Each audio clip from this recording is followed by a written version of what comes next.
Let me begin by asking you all a question. Raise your hand if you use Wikipedia. Yeah, well, pretty much everybody.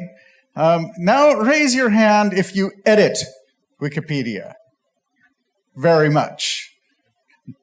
Not too many. I'm saying about 10% or something like that. And of course, that's not too surprising because a lot of people who are into crypto who would hang around for this speech are pretty technical, right? It so happens that according to a recent survey, more than 87% of people who use Wikipedia have never edited Wikipedia. It's not very many, right?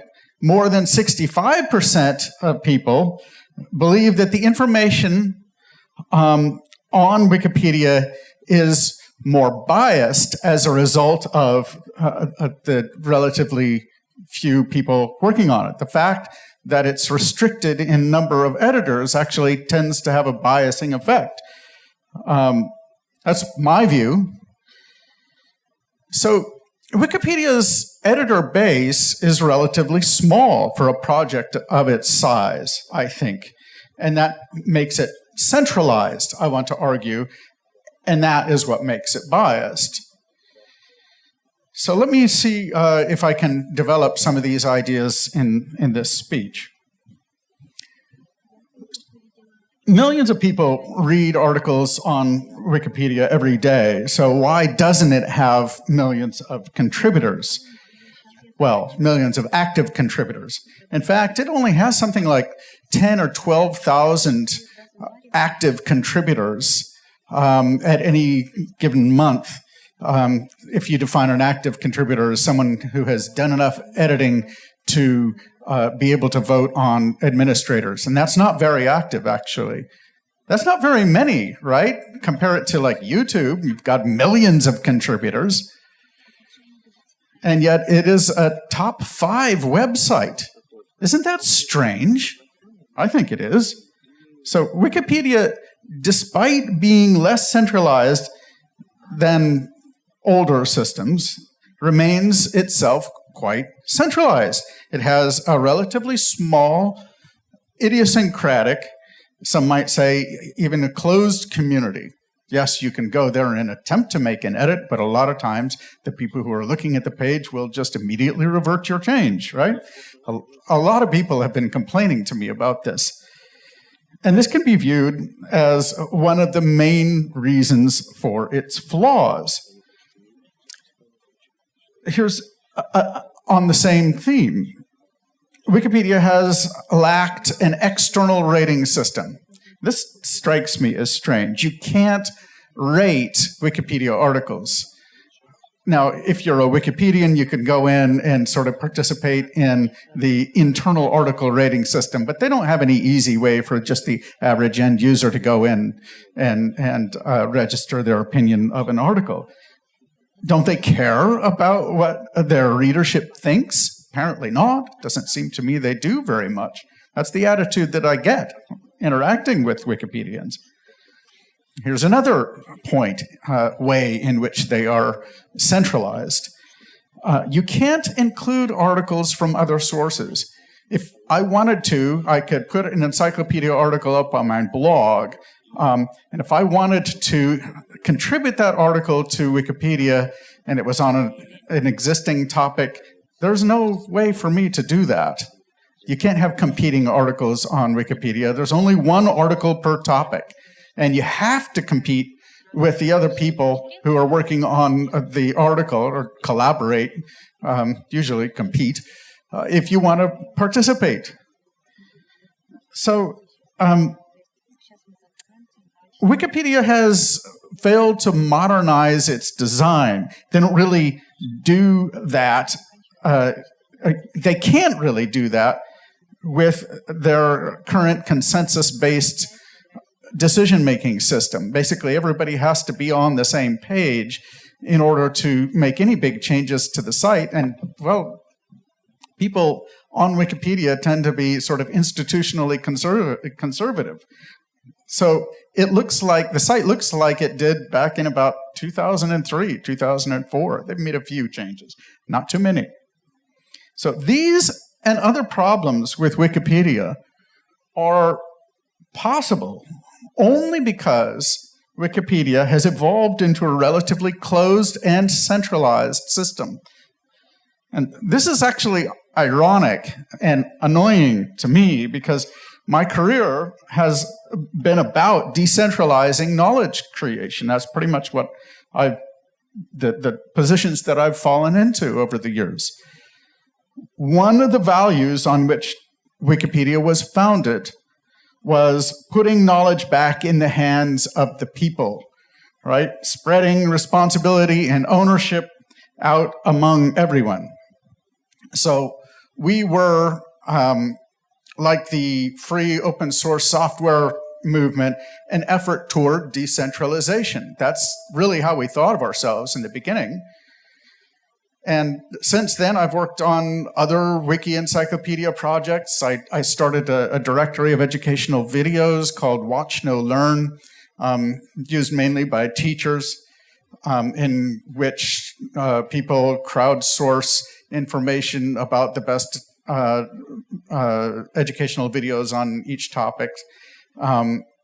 So this is something that I deeply appreciate and love, and this is actually why I've gotten into blockchain, as I'll explain. So why is decentralization worth fighting for? I think I've already answered this in the case of Wikipedia, but more in general, what's the point? Well, John McAfee has one view on this, but I'm going to talk about utility tokens, not really the financial system. It permits users greater freedom, less opportunity for top-down control. It creates less friction in our relationships and transactions, so everyone can get things done faster. And this one is important for present purposes. It creates the opportunity to spread the work out to not just among just a select few people, but millions or billions of people around the world. And that's how it should be, right? And they can work as and when they want to. This all sounds like it's very reminiscent of the sort of things that I said about free and open source software back in the early 2000s. So as we all know, the blockchain industry creates dApps, decentralized apps. Decentralization, along with immutability, transparency, security, is supposed to be one of the great advantages of blockchain. That's like what it's all about, at least for, well, other people highlight immutability or transparency. Really depends on what you're working on. For me, it's all about decentralization. Decentralization is, I think, why blockchain is so revolutionary. The world is absolutely ruled by increasingly centralized networks. The blockchain is a massive and increasingly well-funded push in the opposite direction, right? So I'm going to talk about encyclopedias and about the project that I'm working on now called Everipedia as an example. How would you go about decentralizing an encyclopedia? I actually joined Everipedia when they told me they're moving to the blockchain. So I had been, I'm not one of the co-founders of Everipedia, the blockchain encyclopedia. I have been an informal advisor of them since about 2015 when they first gave me a call. I joined the company only after 2017 when they decided to make the move to the blockchain.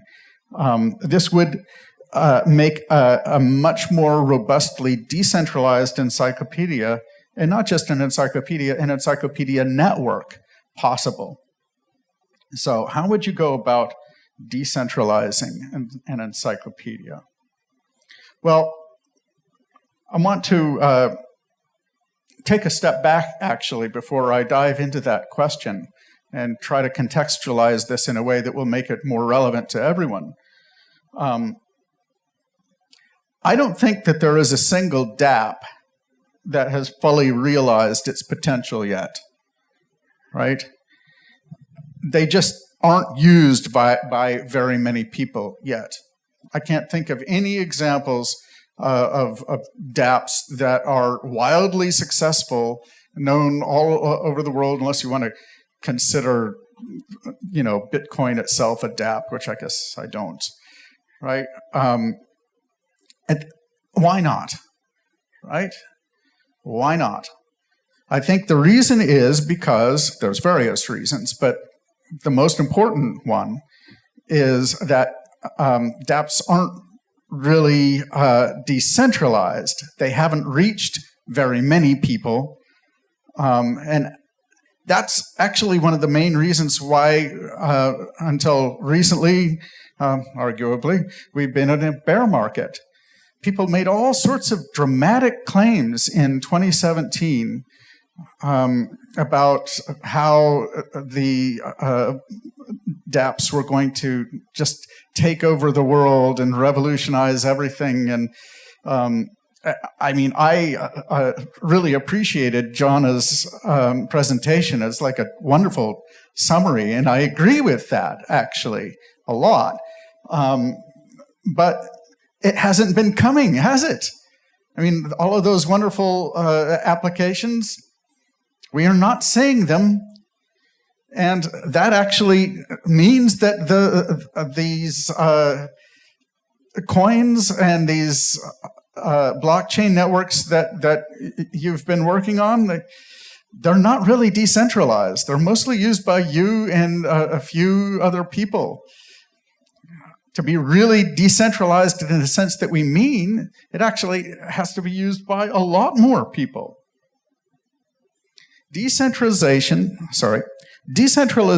the rest of blockchain's benefits, as touted by Jonna, absolutely requires massive use. That is, if you want to, or if you make an awesome dApp with revolutionary promise, but most of the world continues to use some pre-existing centralized solution, then the revolution won't come, and your tokens will be worthless.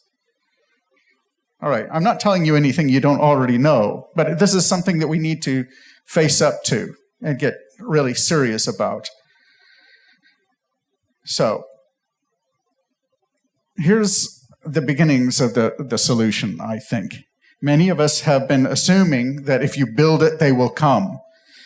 But they certainly won't come if the technology isn't really usable. The problem that I see with most dApps is they are very difficult for non-technical people to use. So I want to give you a little free advice. You should work harder on UX. The main source of the problem, I think, is an over-focus on the blockchain tech. And it's understandable that you do focus on it because it's really hard and you have to get it right or there's going to be all kinds of problems because a lot of money is involved. But as a result, well, the front end and the UX is kind of taken a back seat. Well, possibly the reason for this, I'm just speculating, I think it's true in some of the dApps that I have seen, some of the teams that I've witnessed. The back-end devs aren't generally that great at front-end stuff, right? Maybe some of them undervalue front-end stuff and UX. They think they understand it. They don't really. They make product decisions from a back-end point of view.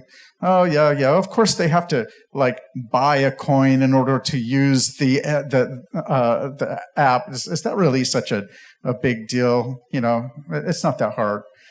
That's the sort of talk that I've heard from some of the back-end developers. And Well, yeah, I think we know by now that that's just wrong, right? You really have to make it easy if you want very much mass market adoption. So, open source software actually has similar problems, and or has had for a long time. Linux and other open source software was by and for developers. That's kind of what it was all about, right? And it's only been in the last decade or so that they finally figured out that usability is key.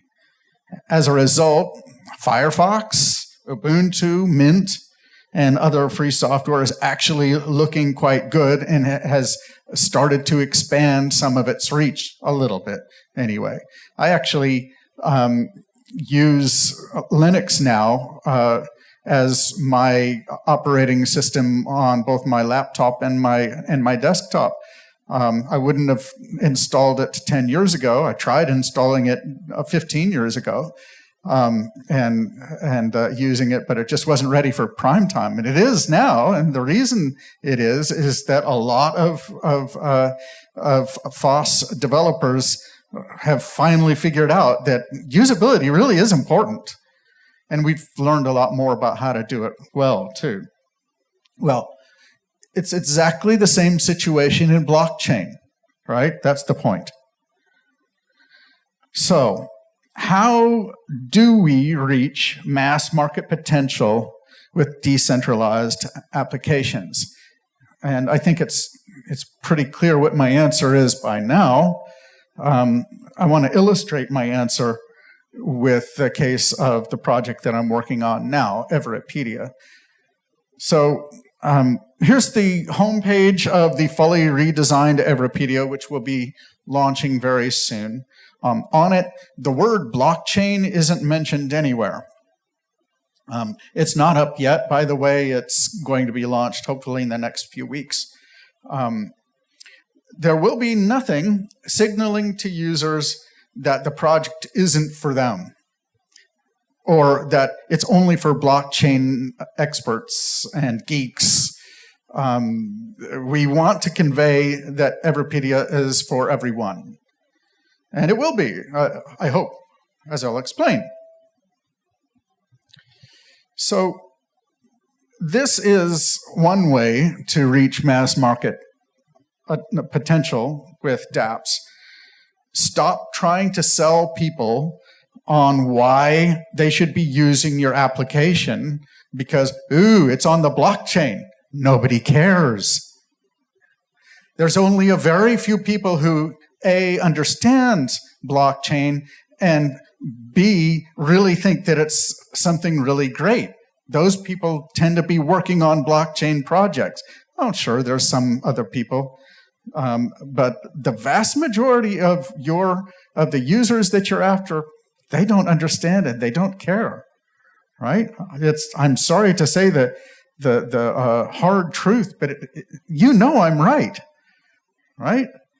So what we need to do is build something that people will use because it is actually genuinely better and easier for them to use. It solves their problems better than the existing offerings, whether they're built on the blockchain or not. That's your competition, not other blockchain projects. You actually have to persuade people who don't understand blockchain. Here I'm talking about utility tokens. I'm not talking about investment vehicles, mostly, right? It's just not a huge advantage for them yet. I think maybe in the future it will be, but it isn't now. So Everipedia was founded with good design in mind. Everipedia began in 2015, pre-blockchain days for us, by redesigning the wiki encyclopedia from the ground up to be both inviting to read and easy to edit. So here you can see the difference between the more nicely designed 2015 Everipedia and the old-fashioned Wikipedia, and we'll be redesigning it again.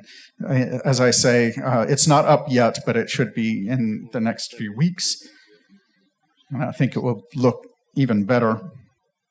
And won't just look better for end users. It's going to be as easy to edit as it is to edit a Medium article. So now I don't want to make the probably absurd claim that you should never mention blockchain at all to your end users. That really isn't my point at all. I mean, blockchain itself does, sure, have some great ways to get people involved and keep them involved once they've actually seen the value proposition of your project independent of the blockchain. So users, in our case, users are rewarded with our IQ token for contributing. So incentivizing work on an encyclopedia is a clear advantage, I think, that we have over Wikipedia. These tokens give them the right to vote on important governance issues for the entire network. Also gives them the right to vote on particular submitted edits and new articles that come over the transom on Everipedia.org. So putting human knowledge on the blockchain, basically, also it makes it harder to censor.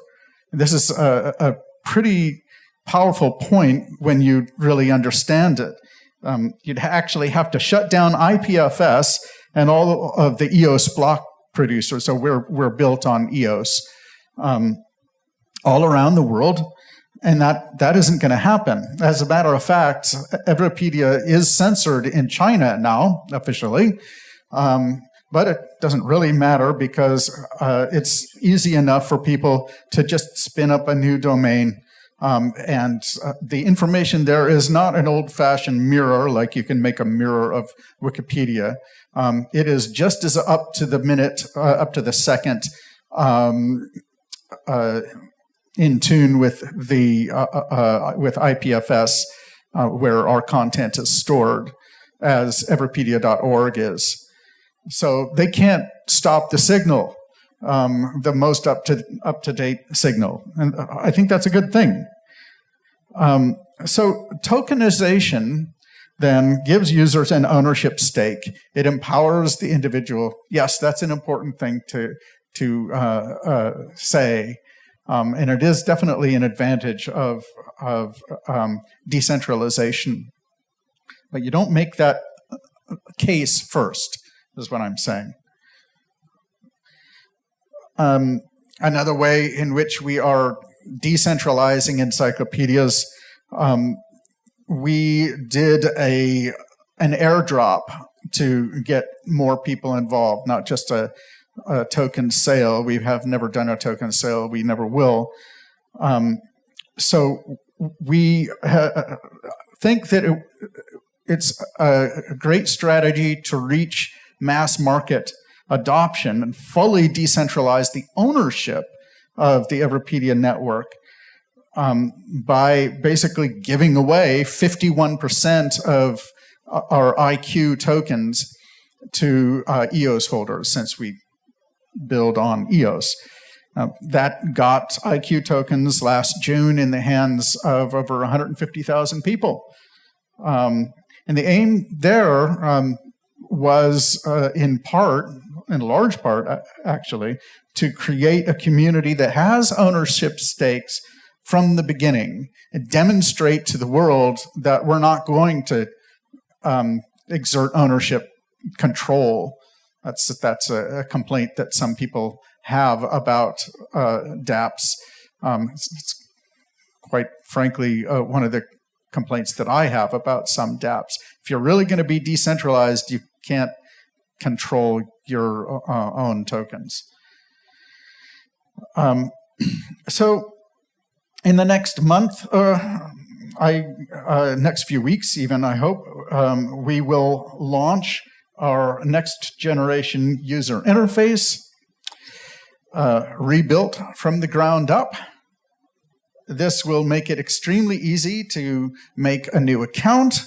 It will also be about as easy to edit, as I was saying, as editing a Medium article or the WordPress pages after the new design. So easier than ever. You can select a piece of text and up pops a little toolbar, and you can apply styles very easily. There's a little sidebar with a chat.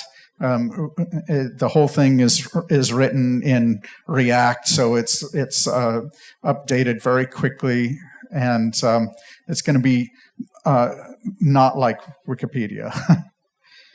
So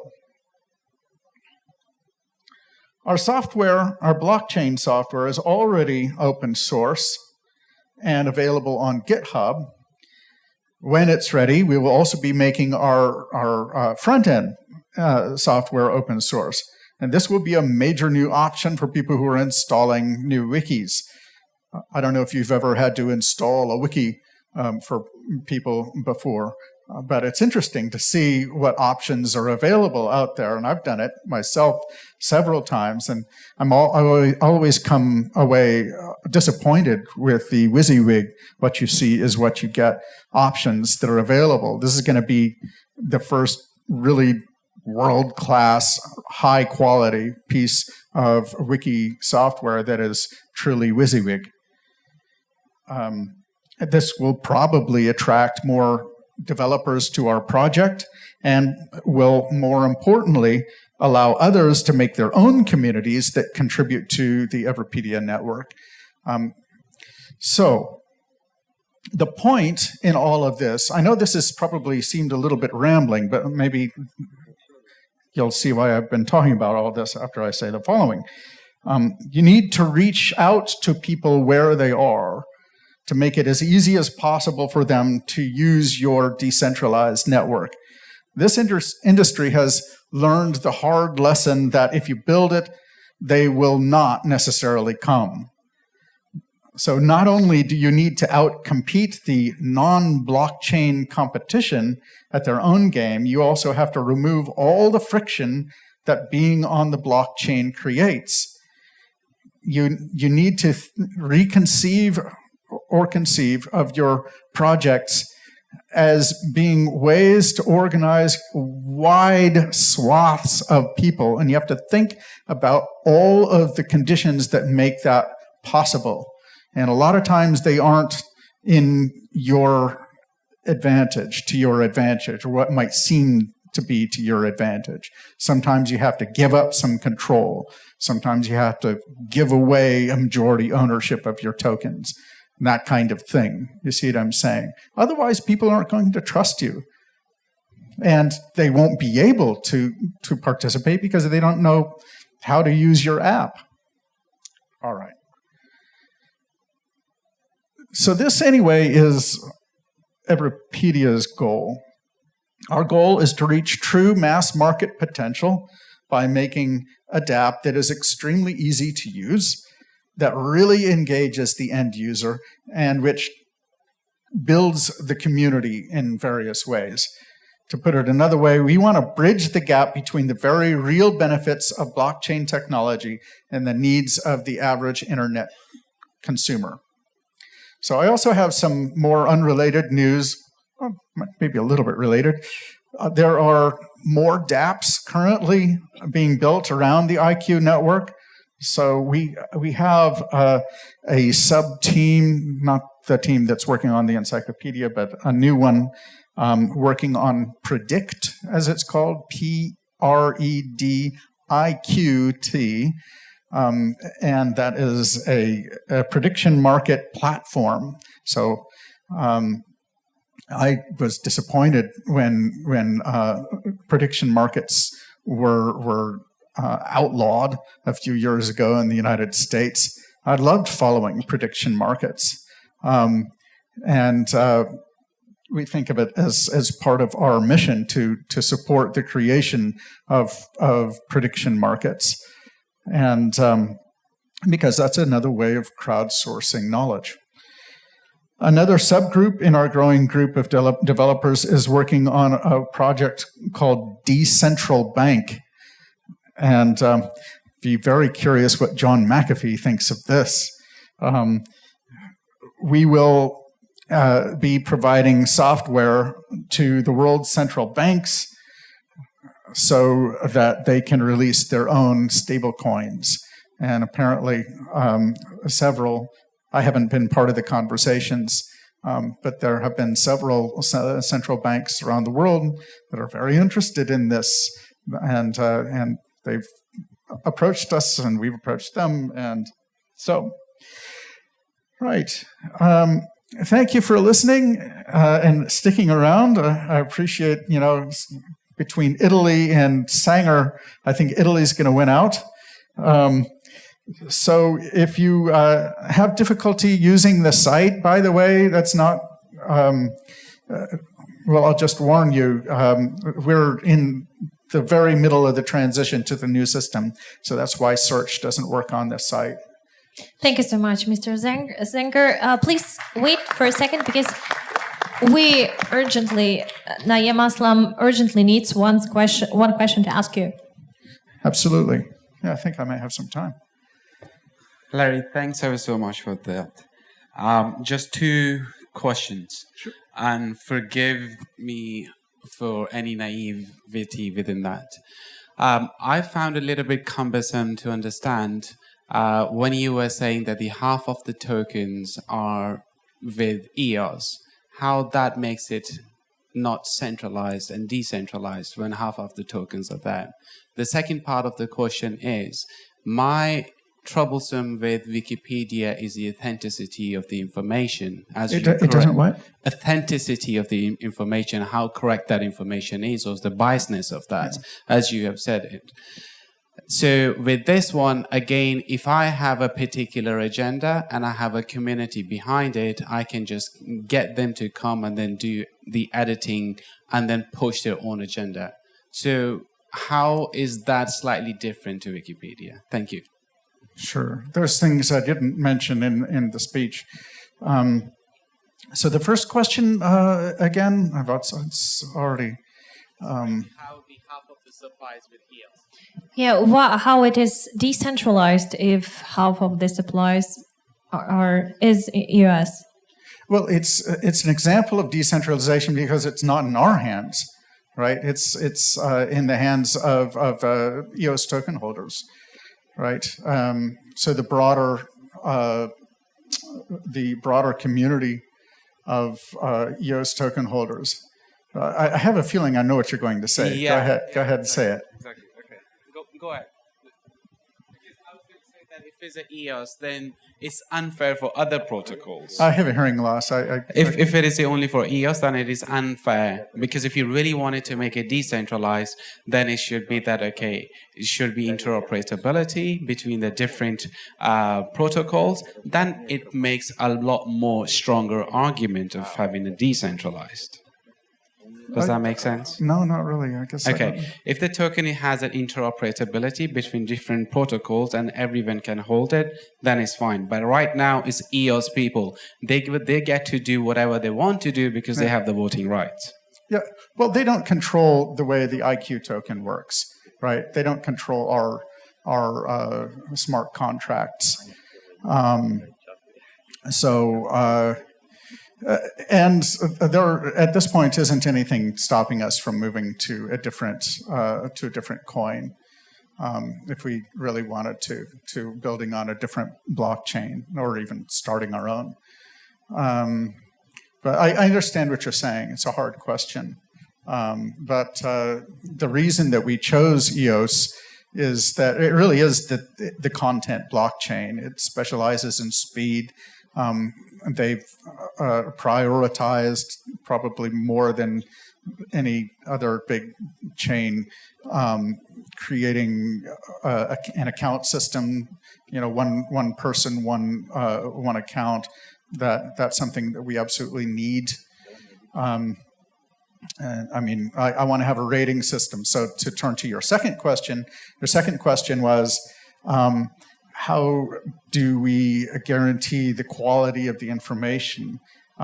Well, for one thing, one of the problems with Wikipedia, and one of the things that has kept it small, relatively small compared to the amount of readership that it has, is that there are people who sort of sit on articles and chase everybody else off. And there isn't any sensible decision-making process when it comes to edit conflicts. On Wikipedia, you are supposed to arrive at a consensus with other people. And how can you do that on really, really difficult, fundamentally politically charged topics or religious or whatever? There is no way, but they nevertheless continue to pretend that there is some way to arrive at consensus. And what happens is basically people who are dishonest enough to claim to be the voice of the consensus, they are the ones that end up being in charge. And if they can play the other games that put them in charge of the mobocracy that is the Wikipedia community. That's how it works, unfortunately. So we've changed all of that with the first version of the software by simply making it a straight democracy, right? We'll just take a vote of the token holders, and tokens are mined as people work on the encyclopedia. So I think that's a good start, but we realize that there are problems inherent with that. So that's why we're working on a second phase. This is something we've said from the very beginning. This is actually a condition of my joining the company, that we develop a system in which there is one person, one vote, not one token, one vote. To do that, we're going to have to solve the problem of, uniquely identifying individuals and doing that in a way that respects anonymity, if possible, and privacy. So it's a really hard problem, but we're working on it. And EOS is working on it too. In the end, what I want, and I didn't talk about this in the speech because it's a little bit too far afield, but in the end, what I want to do is create a rating system. I wrote, just if you get online and you search for the next web Sanger 8,000-word essay, I lay it all out in that essay. And basically, what we need to do is create a database of all the encyclopedia articles in the world, a system to rate all of them with one person, one vote, and then we can actually have a way to tag people a la LinkedIn, but hopefully in a way that's even more reliable. So I can imagine, for example, the American Medical Association publishing a list of the IQ accounts of all of the doctors that are members, and then the doctors could go in and vote on the best articles. Now, if it's properly decentralized, then I think that we'll be able to motivate people to use the system. If it's in the hands of one organization, if they have to trust us, for example, or EOS, or whatever, the Chinese government, then absolutely not. Then they won't waste their time. So that's why this system of rating encyclopedia articles and rating content generally, it hasn't existed because it requires trust, and you can't have trust about something that important if it isn't built on a decentralized system.